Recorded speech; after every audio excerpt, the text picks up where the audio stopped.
We're Hasani and Danielle Pettiford, and we're a real couple with real problems who almost called it quits. I was very frustrated. I became very disconnected, very jaded and cold. We have 4 children, going on 20 years of marriage, and we practice what we preach. Our mission, to change the way couples relate to one another and teach them the skills needed to improve the quality of their relationships. This is the Couples Academy Show. Well, good morning, everyone. Welcome to the Couples Academy Show. My name is Hasani. I'm Lakeesha. And I'm Gunzalis. And we're Couples Academy practitioners who come together every single day, Monday through Friday, to really impact your lives, give you inspiration, information, revelation, strategy, so that you have proper implementation to change and transform your life and your relationship. So wherever you're dialing in from, tuning in from, we want to know who you are. Give us your city, state, country. We will make sure that we acknowledge you. Hope you had a great weekend. It's fall. It's fall officially.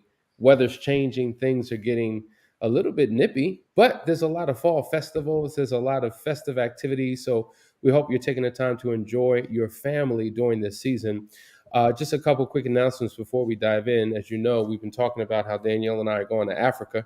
Actually, we leave next week. We're excited. We're going to Nigeria. There are 2 major conferences happening.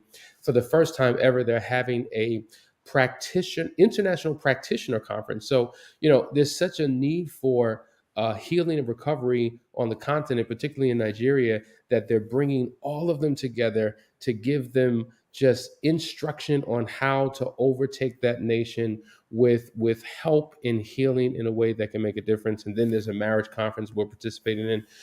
So we're excited about that. Last chance weekend, we had a couple come down. It was amazing. I'll be sharing more about that with you, and just so many other things. So we thank you for tuning in and being a part of the community. But let's dive into today's conversation, because there's a lot to unpack. We started this on Thursday.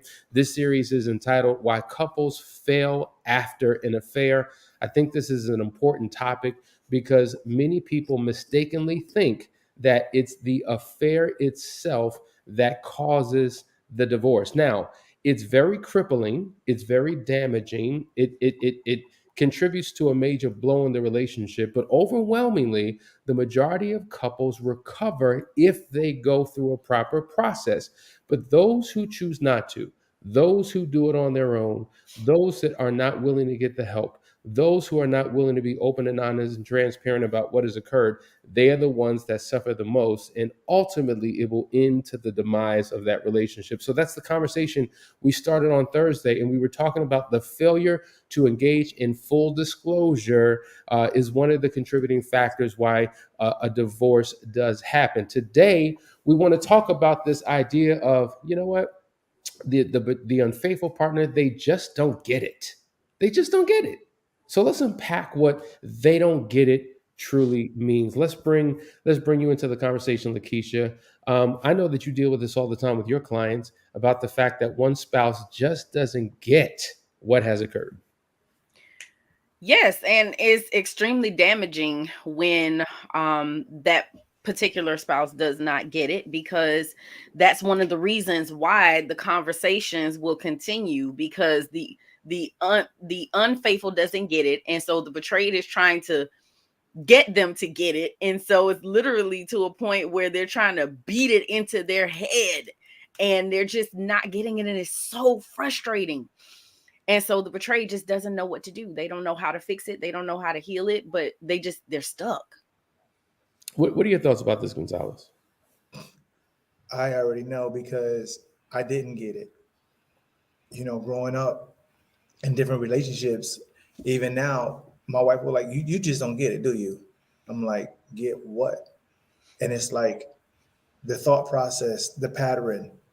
You have to understand where you're coming from, where they're coming from, your spouse is coming from. Hear the heart of the partner, so that you can get it, so you can understand it. So that's what being hard-headed is not going to work. I was hard-headed. What happens is when an affair occurs, let's just bring us into the reality of what happens. An affair occurs, the spouse finds out about it. It is a crippling blow. There's an instant, you feel like your teeth have just been knocked out of your mouth. You feel like your legs have just been cut off from beneath you. You feel like your life is over. You know, Yeah, people go I through. say it feels like being hit by a Mack truck. Like you just Mm. ride down the highway, minding your own business, listening to your favorite song, jamming, and you get sideswiped and hit by a Mack truck. That's what it But, feels like. but I hear you, Lakeisha. But you know, for people who have not gone through this, that Mhm. doesn't click. Like, Yeah. I mean, I can get the visual of Yeah. what that could possibly look like, but how could something that happened with me and someone else have such an impact on you? Can you kind of explain? I get the pain, like I hear what you're saying, but why would my actions with someone else cause you to feel like that? Because I just don't get it. Yeah, because we're one. Because we're connected. And what impacts you impacts me. And I'm going along my life on this journey with you.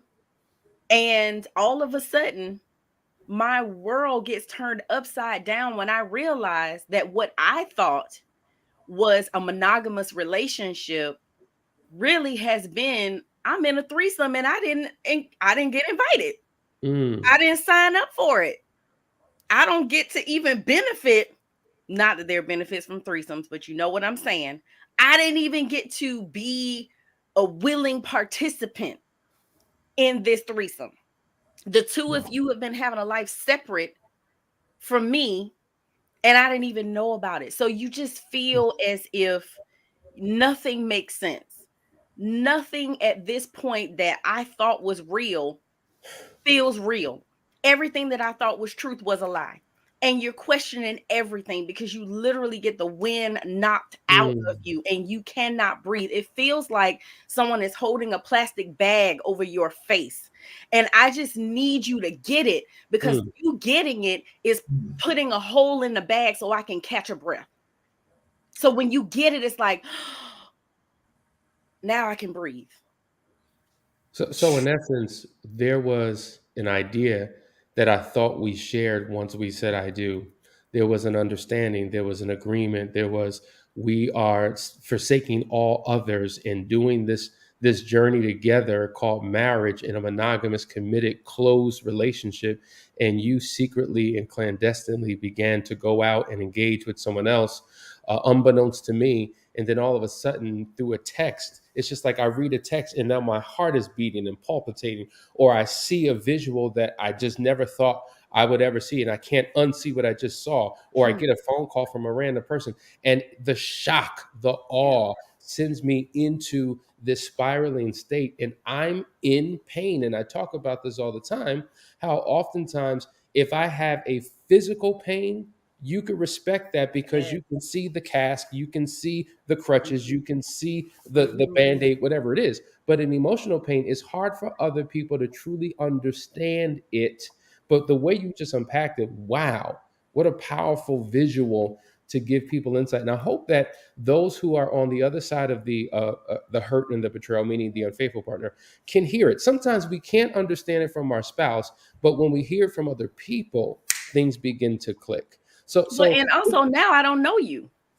mm, Now I don't know you. I don't know who you are because you've done this unimaginable thing that I never thought you were even capable of wow. doing, nor would you even stoop to such a level, right? Because of your own morals, values, ethics, and standards. Mm. So now I don't know you. Who are you? You're a stranger. I'm sleeping with the enemy now.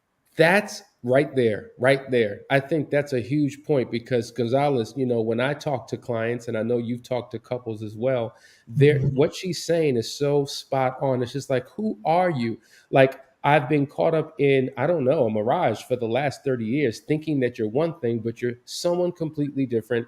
And that creates a huge separation, major disappointment, and for some people, a struggle to move forward.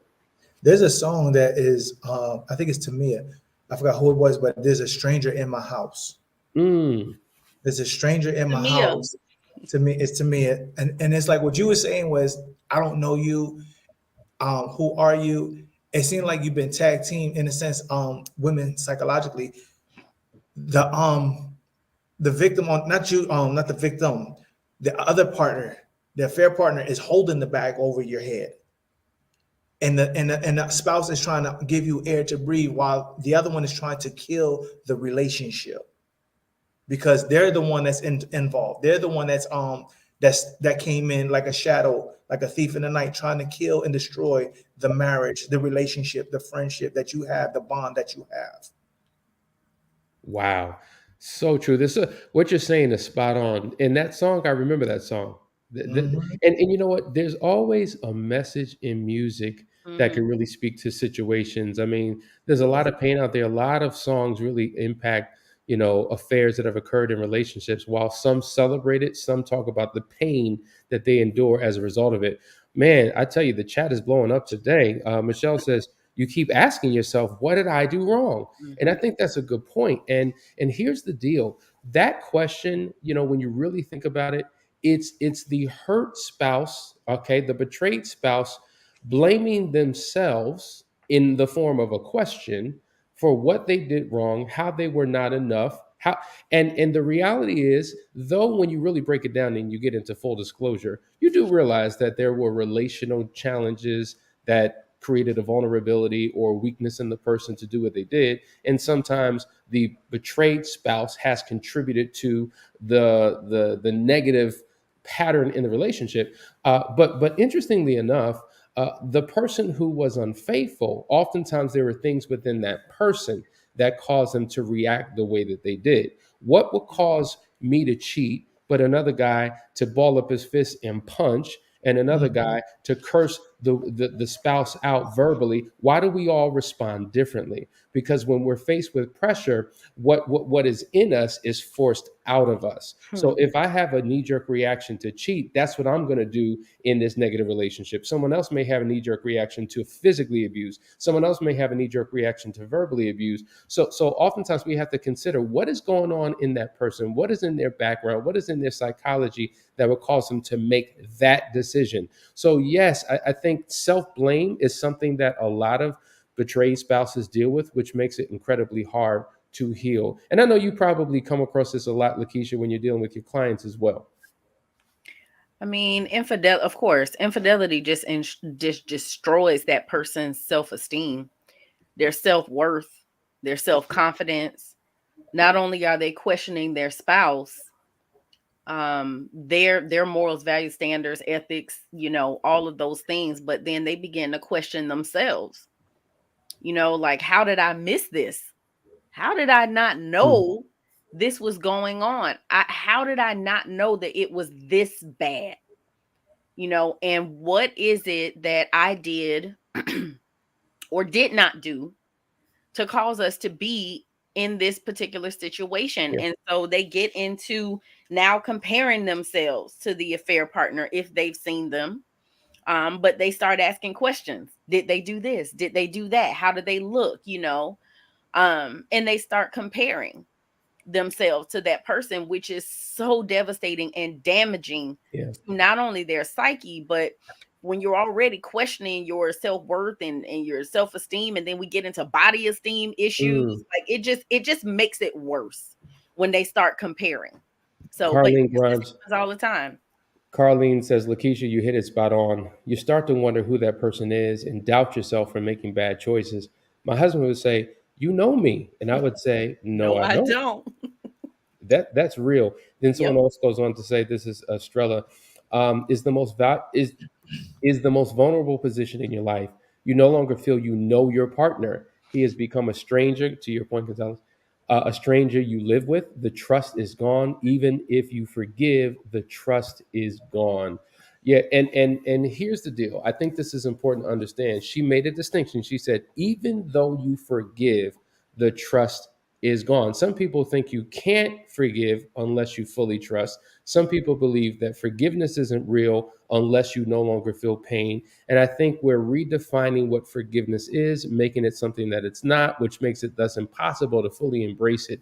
You could have all of these feelings while yet still forgiving, but it's about the ongoing journey to work through those feelings to get you to the other side so that you can begin to heal. So the forgiveness may have happened step two, but the overcoming the triggers and the getting getting past the hurt and finally trusting could be in step 6. So there's a process to this. Gonzalez, when you're working with clients and when you're talking with people who've gone through what we're talking about, do they oftentimes confuse forgiveness for something that it's not, and they struggle to fully embrace it? It's absolutely yes. a lot of guys will admit that, okay, I did things wrong. I did the X, Y, and Z. But the forgiving part, like you said, is a process. There is a release that has to happen. It's emotional constipation. Emotional constipation. There has to be a release. Everything that's within you is toxic. The mindset, the actions.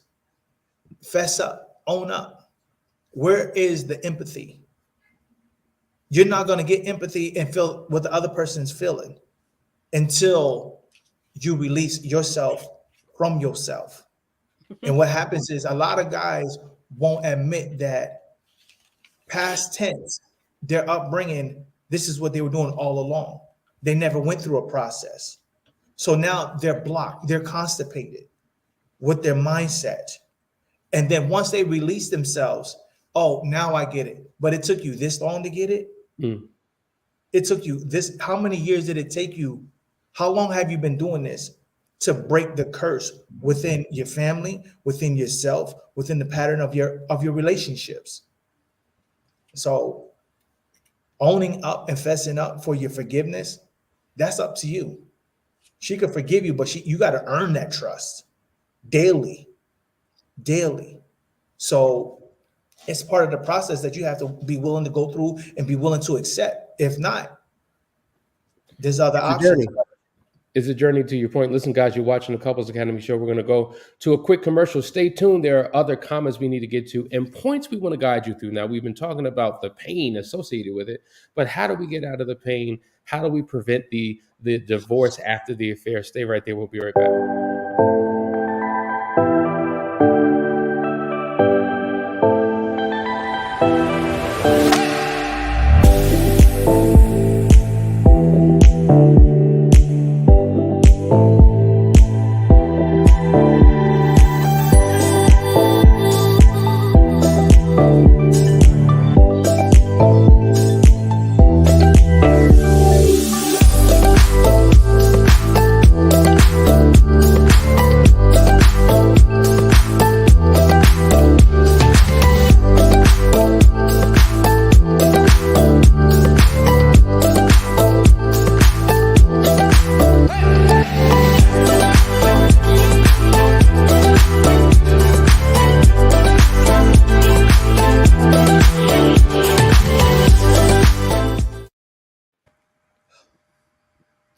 I guess we're back. All right, guys, you're watching the Couples Academy show. We're talking about how to overcome this pain, what is really happening. The spouse just doesn't get it. We want to go into how you can begin to get it. Now, one of the words that I think we used on Thursday, but I want to bring back into the conversation, is the idea of empathy.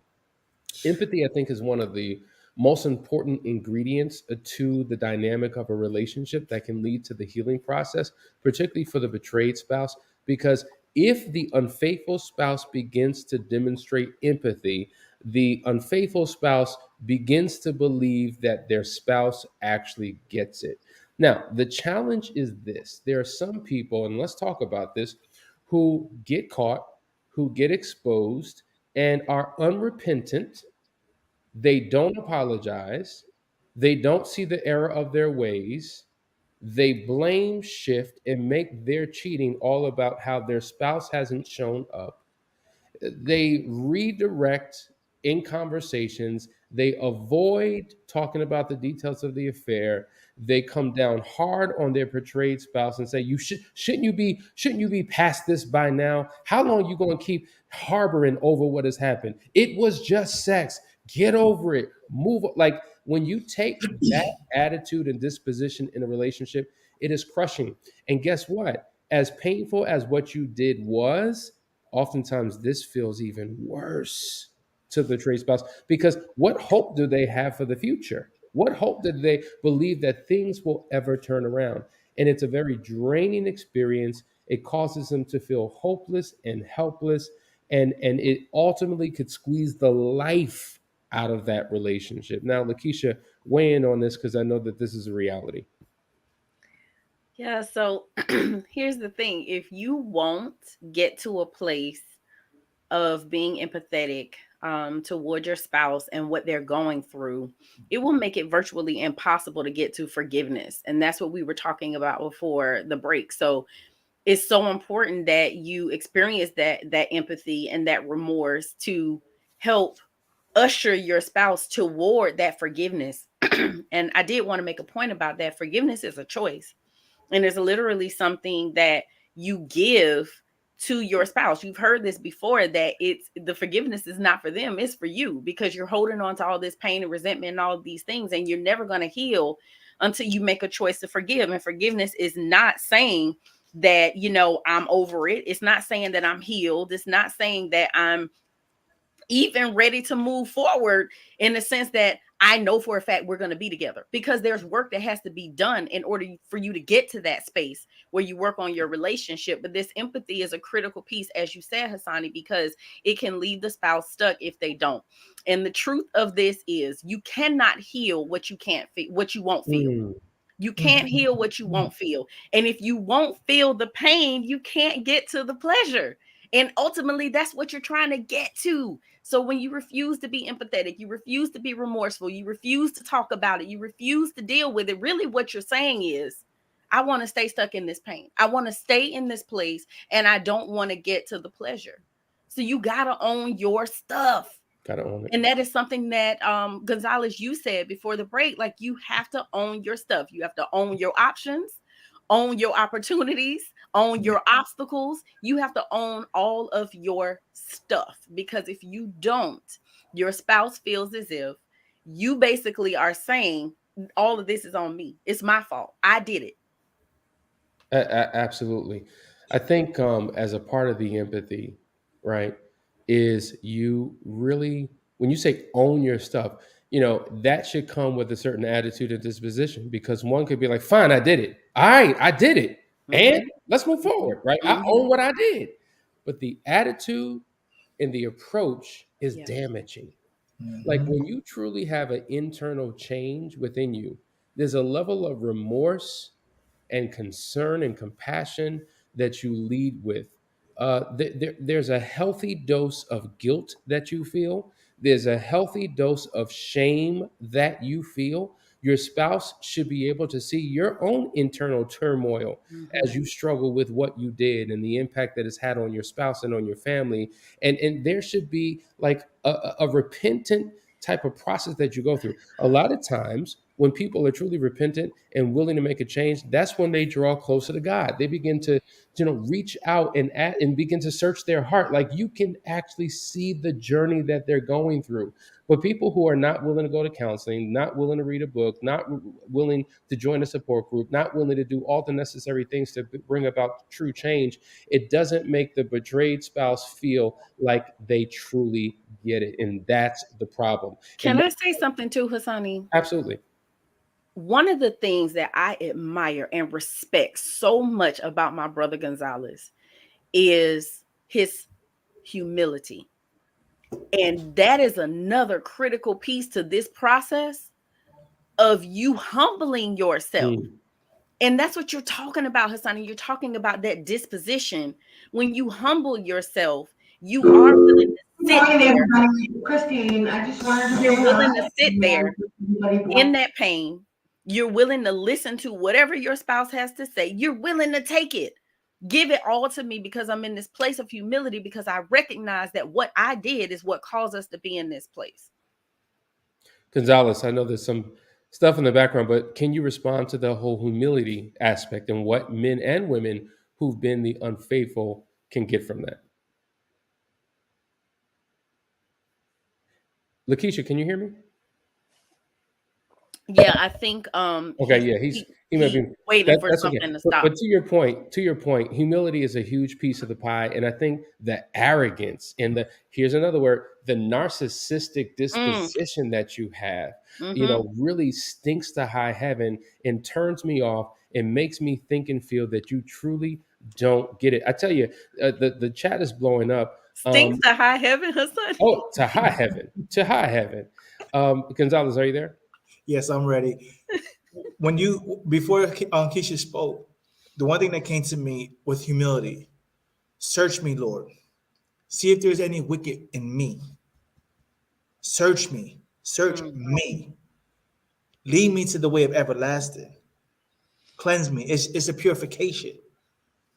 When I've learned to be purified and allow God to be glorified through my mess, through my pain, through my actions, the humility grew within.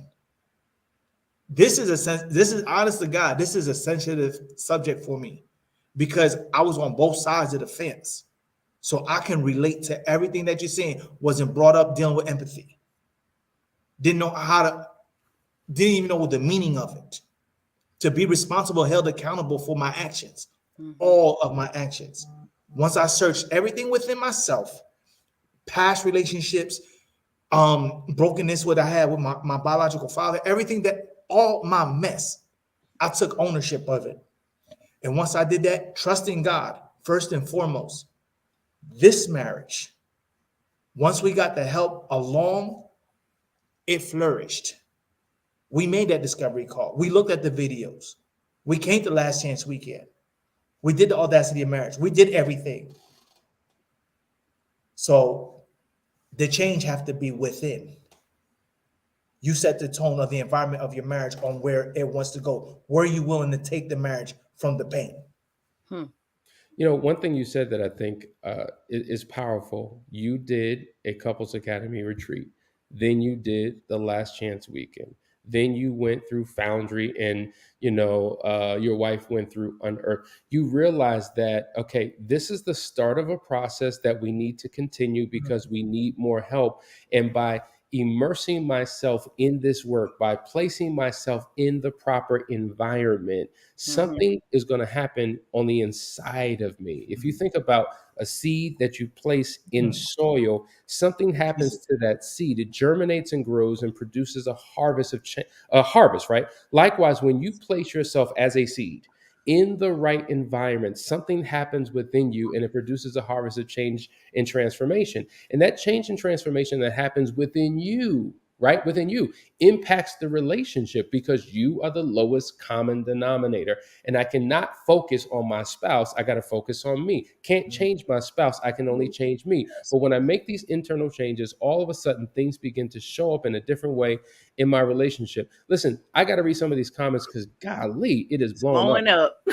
Dark Knight K says, I'm not married, but I'm dealing with the pain of an affair also. And I'm not looking to enter into another relationship. Well, right now, while you're in your pain, you absolutely should not be looking into another relationship because some people race out of one relationship, race into another, in hurt, in pain, broken. And then what happens is they wind up breaking their next relationship. It's just like, when you get on a plane, you got to go through the TSA. They make you check your luggage. They're trying to see if there's anything on your physical body that causes harm to you, the passengers on board. So they want to make sure that you're good and you're safe and ready to enter onto this craft. Likewise, you want to be the same way. You don't want to be carrying baggage and luggage and pain and all of that stuff from a previous relationship, because trust issues birthed from a previous relationship will be brought into the next relationship. So that time alone, when you can become whole and healed and not just separated from your partner, but truly single, a oneness with yourself, a oneness with God, that is the pathway. And if you're married, you can still experience that healing process within a marriage, inside that home. So I appreciate you commenting on that. Tammy says, my husband cheated on me back in 1999, and my trauma and trust is still with me. Now we're talking almost 24 years at the end of this year, 24 years and still dealing with the pain. My question is, what have you done? Like, Lakeesha, please speak into this. Yeah, I mean, unfortunately, this is not uncommon. We have seen this so many times, 10 years, 17 years, 30 years, 40 years ago, an affair happened and there still hasn't been recovery. And it's because people haven't done the work. You can go to 50 million counselors. You can even come to Couples Academy and do all of the programs, everything that Gunzalis and Miss Jewel did. But if you do not do the individual work and the collective work that we're going to give you to do, you are not going to heal, and you will stay in that stuck place. So it starts with a choice. It starts with a decision to do something different. And I just want to add, look at this, Hasani. Latoya said, just because one person cheat and they both fail relationship, I don't agree with that, period, because the person cheating failed a relationship, period. I put this comment here because you're not the only one that feels that way, Latoya. There are many people that feel like, okay, my spouse cheated, and so I don't care what was going on in the relationship. The affair is what broke the relationship. That is not the truth. The affair is the outcome of long-term damage, avoidance, ignoring, pushing stuff, brushing it under the rug. That is what the affair is, the result of everything else that was going on that's been ignored and not dealt with. And until each party in that relationship owns their part, you will stay stuck. And so from one betrayed to another, I'm saying to you that it wasn't until I owned my stuff Yes. that we began to truly flourish and heal and thrive, because there is always something that each individual person has to work on, because none of us are perfect. We're all flawed. None of us are without sin, right? The Bible says, let he who is without sin cast the first stone. And I'm telling you, I ain't seen nobody cast the first stone yet, because we all got stuff. I think, Lakeesha, let me tell you something. Let me see. Do I have time for this? That's a bomb drop right there. It's, what's the couples who really struggle the most, in my opinion, are the couples where one particular spouse of the two puts 100% blame and onus on the other partner. Like, I've done nothing, it's all you. They exonerate themselves, they demonize their spouse. Fine, not 100%, but 99% is your fault. And we wouldn't be here if it weren't for you. And I think what you're saying is so true. The affair is not necessarily the cause of the demise, it's the outcome. It's the outcome of the demise that has taken place over a period of time. And I think what happens is when you go through a recovery process, you're forced to look at the relationship for what it was. And you begin to see, oh my God, all of these things were going wrong. There was no foundation. You had this issue, you had that issue. And how we dealt with the pressure of all that was happening was the affair. So I think that's an excellent point. Ben says, and I appreciate Ben's transparency. He says, good morning from Tennessee. God bless. Remorse is something I'm struggling with as an unfaithful. I ended the affair, but I don't identify with remorse. And this is a part of the challenge that couples have in moving forward, particularly the betrayed spouse, because they don't see and feel the remorse of their spouse. So if that's not something you identify with, I would encourage you, as I say all the time, whatever you struggle with the most, become a master student of that thing. You need to read about remorse, watch videos, listen to podcasts, read articles, find some books, and understand what that looks like. Because that's exactly what not only your spouse needs to see from you, but you need to feel within. Until you have an internal shifting within your heart and in your mind, you will continue to seethe in anger. You will continue to justify. You will continue to have this huge disconnect in your relationship. So once again, the key to your marital restoration is your what? Personal transformation. Black Butterfly says, now I brought these same points into our therapy session and was made to feel like I needed to understand his discomfort with all the shutting down on those topics. I was told not to push things. Well, this is why it's important to go to the right one. Now, I don't know what your approach was. I don't know what your attitude and disposition was. I don't know if there was vitriol, hatred discussed when these things were done. I think you can do the right thing the wrong way. I don't know the dynamics, but certainly these things need to come out. And I think, one of the challenges is when we're dealing with how to move forward and why couples struggle, when a spouse constantly asks questions, it's healing for them. Like, the more we talk about it and the more I process it, the more I'm able to pull back these layers and it finally makes sense. Whereas the unfaithful partner thinks that they're using it as a tactic to destroy, to constantly blame, to constantly cause somebody to remain in shame. They're doing it to attack. They're doing it intentionally, and it feels very adversarial.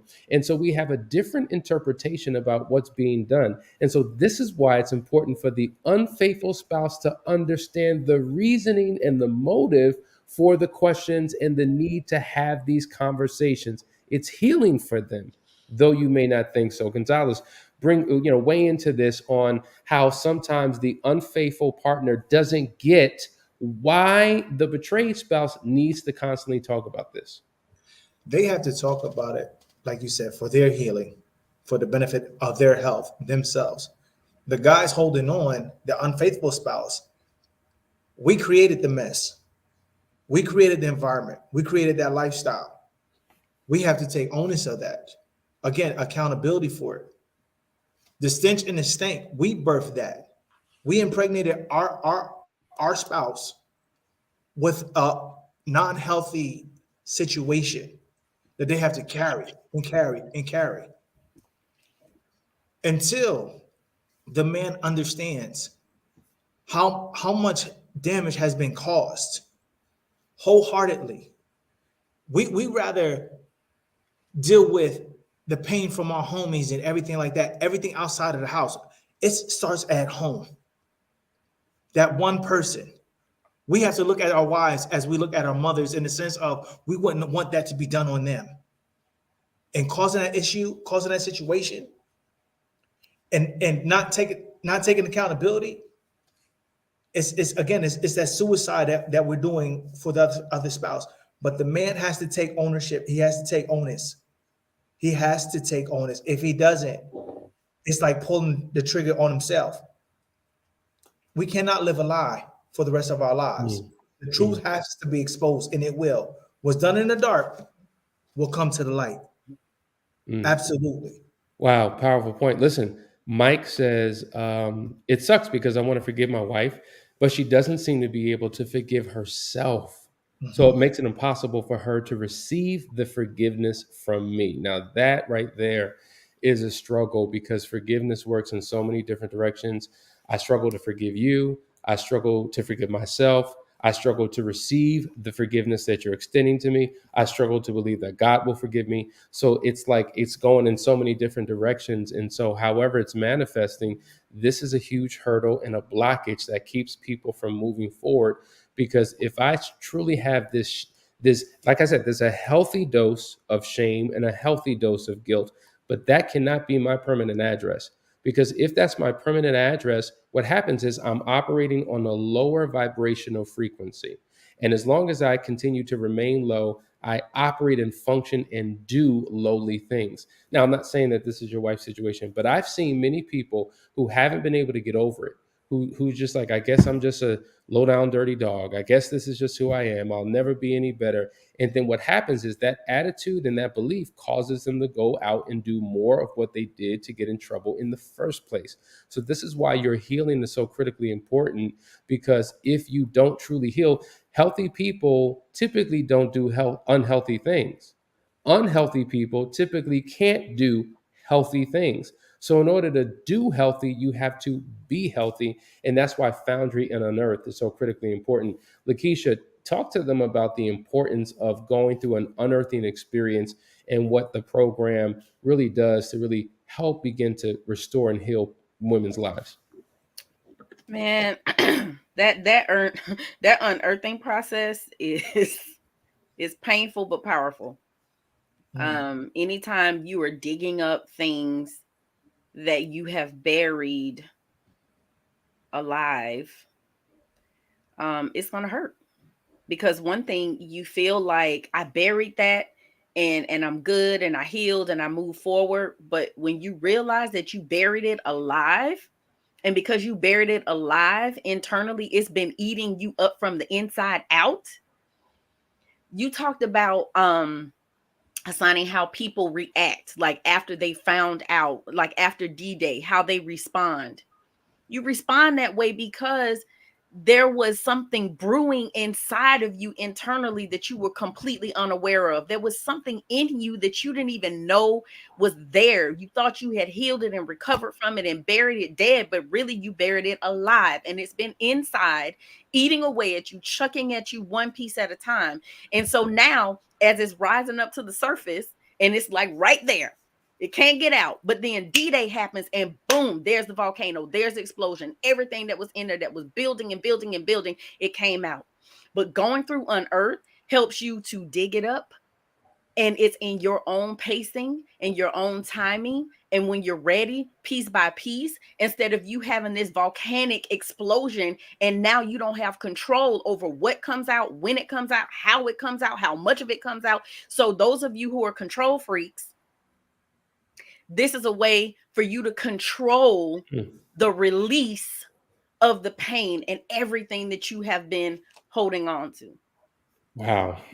Stephanie says, me and my husband decided to separate after his affair, but we aren't really doing anything to work on the marriage. But I feel he's keeping me within arm's length, so I don't go anywhere. I blocked him. Didn't we talk about this yesterday? Huh? Didn't we talk, not yesterday, last week? Ask the expert. Didn't we talk about this? Talking about how you need to hold on to your good stuff, make him miss your good stuff. I don't know if y'all sleeping together or not still, but you have got to do work. If you're going to separate, do work. If you're not going to do work, then make it permanent. But there's no way that you guys are going to heal or recover if you don't do the work. I'm sorry, Hasani. It just triggered a thought for me from last week. I'm like, didn't we talk about this? Yeah. And it's important, Lakeesha, that if you separate the right way. Many people are doing it all together wrong, and they're making their situation way worse. And what's deep is that, a lot of times the infidelity happens during a separation because they think, well, we're under two different roofs. We're living by two different rules. I don't see where this is going. I thought it was over. And then something happens where they finally have a meeting of the minds and they begin to restore the relationship or at least move back in. And then once we discuss what happened during the separation, that becomes the thing that tears that couple apart. You need to do a controlled separation and you need to reach out to us ASAP. Don't delay, because if you've blocked him, right, but he's still trying to keep you at arm's length, you guys are doing it wrong. And most people come to us because they've done their marriage wrong, and it's time to begin to do it right. Anyway, guys, I'm sorry for going over, but this was necessary. Listen, we're going to continue this conversation tomorrow, part 3. We're talking about why couples fail after an affair. I hope you got something out of today's conversation. Lakeesha, I appreciate you. Gunzalis, I appreciate you. Does the couple get to address the truth of all the secrets at the Last Chance Weekend Retreat so that we can resolve the secrets? Lakeesha? Yes, absolutely. And yes, you will have a mediator. You don't go through this process by yourself. You're there with professionals who can usher you through this process on this journey. So as Hasani said, you heal the right way. Yes. Day 1, we're in there for 10, 12 hours a day. Day 1 is dedicated to the very question you asked. So please stop trying to do this on your own. Reach out to us so that we can help restore your marriage. Love you guys. See you in the morning. Take care.